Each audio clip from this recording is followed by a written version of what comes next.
ඒ තරම්. ඉතින් උපදින්නේ ගෙම්බෝ වෙලා නෙමෙයිද? ඔය ගේ ගෙම්බෝ දිහා බලන්නකො මුල්ලකට වෙලා ඉඳගෙන ඇස් දෙක කරක කරක වටපිටාවේ තියෙනවා බල බලා ඉන්නවා.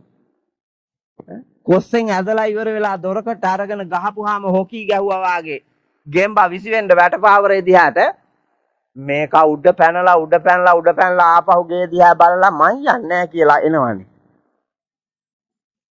මං යන්නේ නැහැ කියලා එනවා. එව්වා මගේ.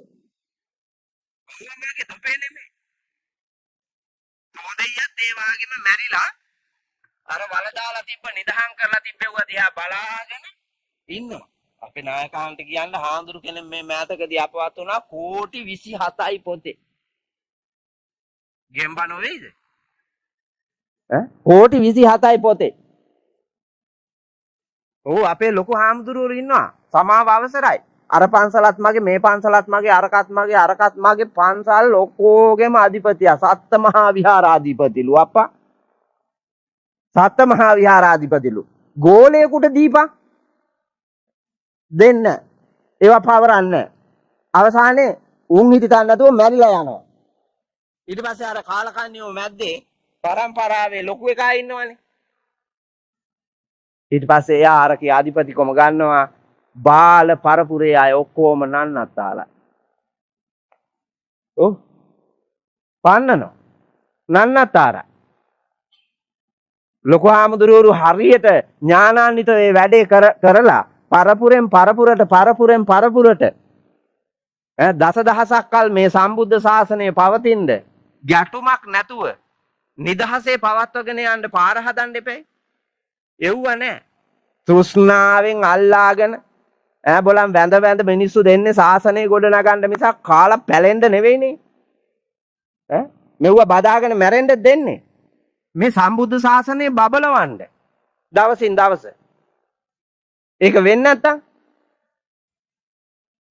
ගිහි පැවිදි ඔක්කොම ඇස්සරලා බලලා මේ රටේ අපි කොහෙද යන්නේ කියලා මේ නිරයට යන ගමන නවත්තන්න දිරිය වඩන්න තමයි මේ ධර්මානුශාසනාව පවත්වන්නේ.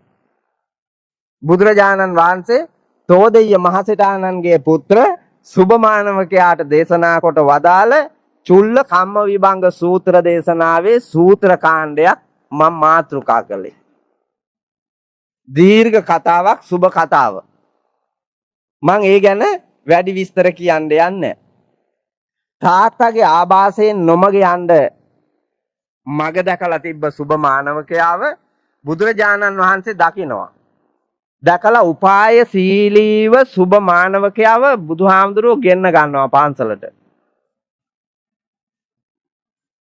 බුදුහාමුදුරුවෝ ගිහිල්ලා අර ගෙදර ඉන්න බල්ලට කතා කරනවා දවසක් තෝදෙయ్య කියලා.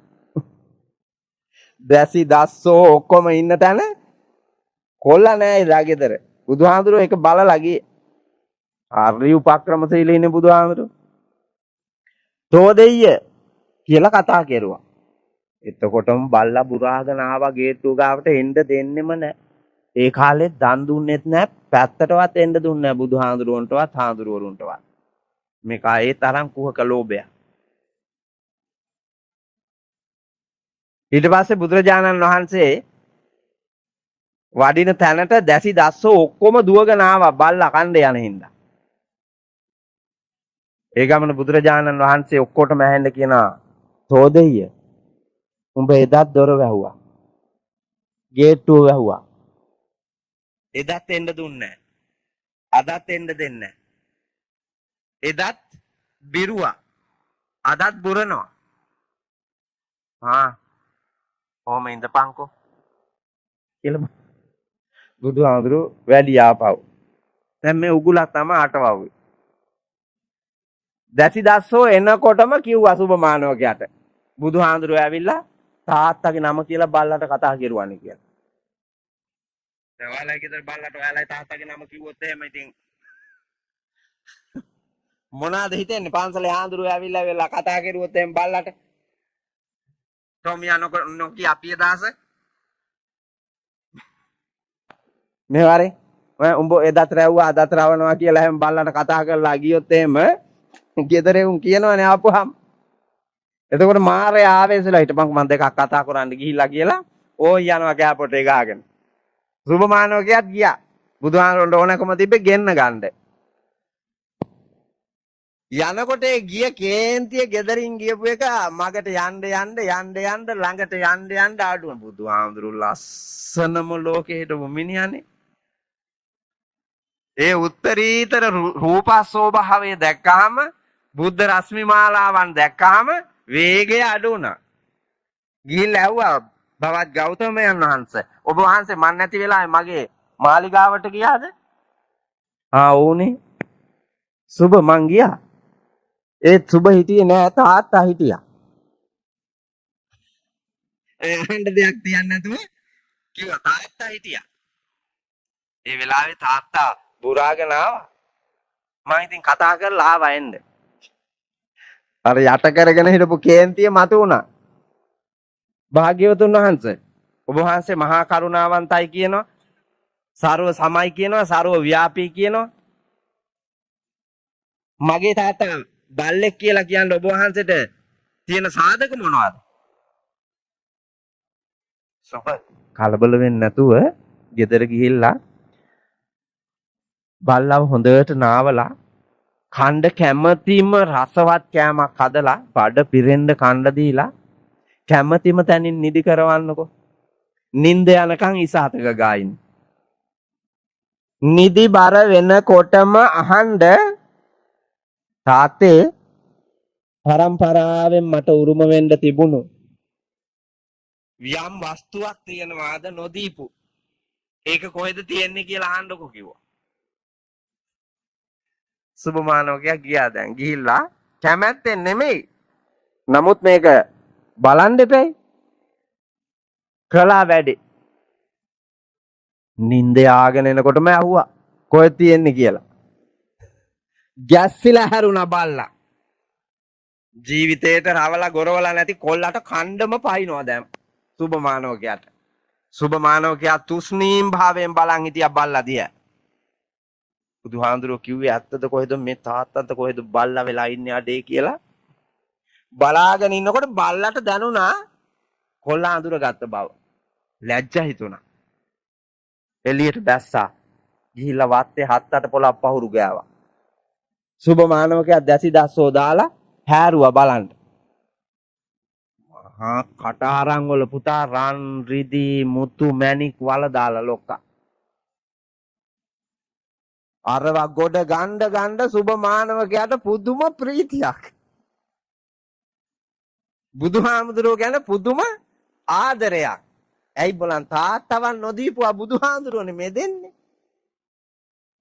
ගොඩගත කෝටි ගානක වස්තුව අරන් ගබඩාවෙන් තිබ්බා. එහෙම්මම ගියා බුදුහාමුදුරුවෝ ළඟට. ගිහිල්ලා බුදුරජාණන් වහන්සේට වන්දනා කරලා සත්‍යයි බුදුරජාණන් වහන්සේ සත්‍යයි. බුදුහාමුදුරුවෝ ධර්ම දේශනා කළා. ධර්ම දේශනා කළා පැහැද සිත් ඇතිව ධර්මඥානය ලබා ගත්තා. ලබාගත්ත සුබමානවකයා බුදුහාමුදුරන්ට වන්දනා කරලා කියනවා භාග්‍යවතුන් වහන්සේ තුනුරුවන සත්‍යයි කියලා මම අවබෝධ කරගත්තා. ඒ මගින් මගේ තාත්තාට කවරක් වූවේදයි මම දැනගත්තා. ඒකට හේතු මං හොයාගත්තා. ඒ විතරකුත් නෙමෙයි මට පරම්පරානුගතව උරුම වෙච්ච කෝටි ගාණක් වස්තු හම්බෙලා මං කෝටිපතියෙක් වුණා. දැන් මට සතුටින් නිදහසේ ප්‍රීතියෙන් පින්දහම් කරගෙන ජීවත් වෙන්න පුළුවන්. භාග්‍යවතුන් වහන්සේ ඒ වුණාට මට ප්‍රශ්නයක් තියෙනවා. සුබ ප්‍රශ්න තියාගන්න හොඳ නැහැ. ප්‍රශ්නයක් තමා තුලම තියාගෙන ඒක දරාගෙන විසඳ ගන්න නැති වුණාම කායිකවත් මානසිකවත් තද වේදනාවක් විඳින්න වෙනවා. ප්‍රශ්නේ දුර දිග යනවා. ගැටලු ඇති වෙනවා. නිරාකරණය කරගන්න ඕන. උත්තර නැති ප්‍රශ්න නැහැනේ. මොකද්ද ප්‍රශ්නේ කියලා ඇහුවා. බෝවත්තේ ආයත තියෙන ප්‍රශ්නයක් කිව්වා සුබ.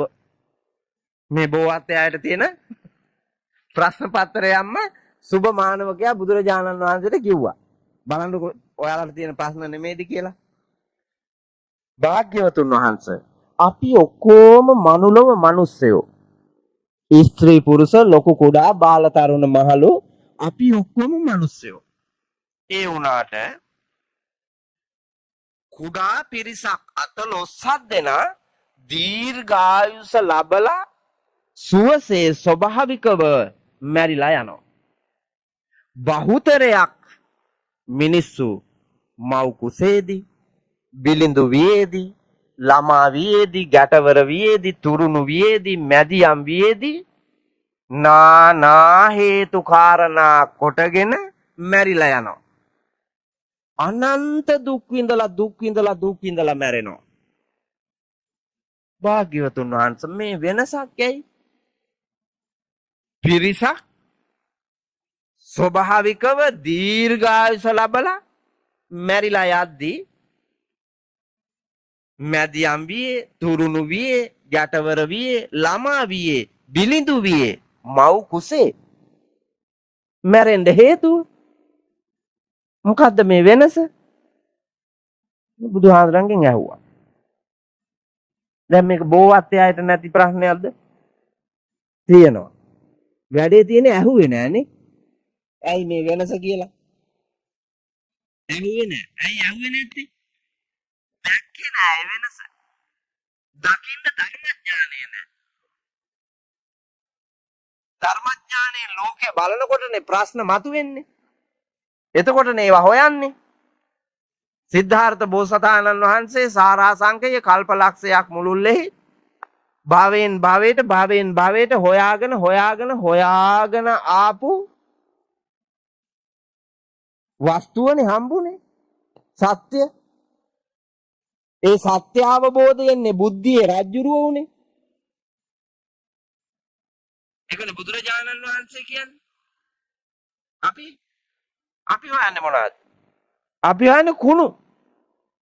ජරාව. රාගික කෙලෙස් බර එව්වා. අර මීගොමුවේ බන්ධනාගාරේ හොයලා තිබ්බේ. හොයලා ලබාගත් දේ පේනවනේ. මම දැක්කාද අන්තර්ජාලේ තියෙනවා 38 දෙනෙක් පිරිමි අවුරුදු 13ක ගෑනු ළමයෙක් දූෂණය කරලා. වෙලාවට ලංකාවේ නෙමෙයි ඉන්දියාවේ.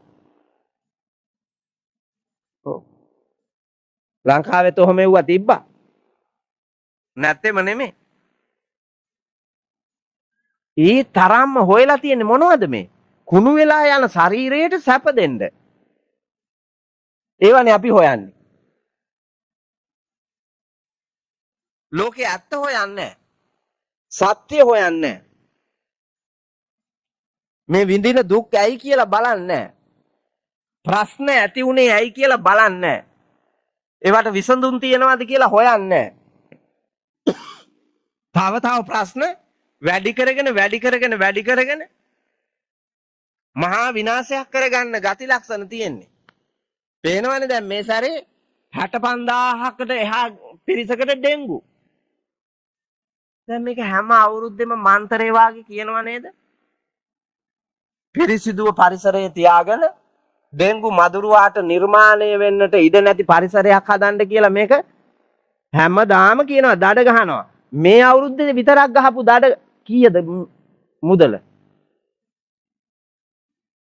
ඊයේ වෙනකොට මම අහගෙන කියනවා 1,80 ලක්ෂයක්ද කොහෙද පුතා දඩ ගහලා තියෙනවා.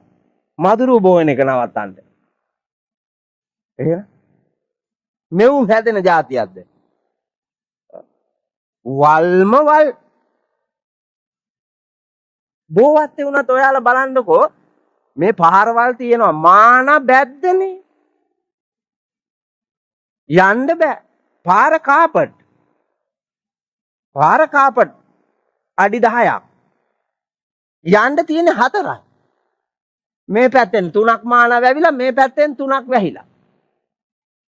අර මැද්දෙන් යනවා පැත්තට.